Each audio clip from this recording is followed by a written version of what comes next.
अस्सलाम वालेकुम। उम्मीद करती हूँ आप सब सेहतयाब होंगे। और हमें रिमोट वाली इलेक्ट्रॉनिक व्हील चेयर चाहिए। I need your help me electronic wheel chair. I request you. हम लोग बहुत परेशान और बहुत ज़्यादा डिस्टर्ब हैं भाई। तो मतलब मोहम्मद तैयब जो है वो तो मेंटली डिस्टर्ब है, बात करने से भी मतलब होता है थोड़ा सा।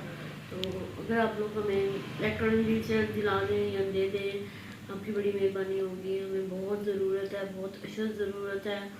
मेरा जो भाई है वो अंदर बाहर आने से काफ़ी रुआ हुआ है। मैं तो लड़की हूँ तो मैं तो कम ही आती जाती हूँ, लेकिन मुझे घर के 100 काम होते हैं। मतलब बंदा खुद कर लेता है या कुछ भी।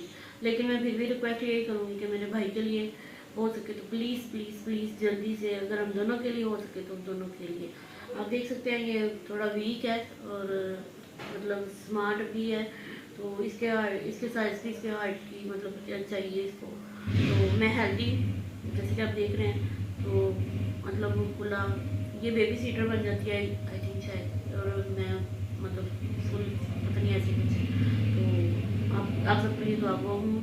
अल्लाह ताला आप सबको बहुत सारी आसानियाँ पैदा करे, हर मुश्किल परेशानी से दूर करे, आपके खजाने की भी कोई कमी ना हो। आमीन सुम्मा आमीन। जज़ाकल्लाह।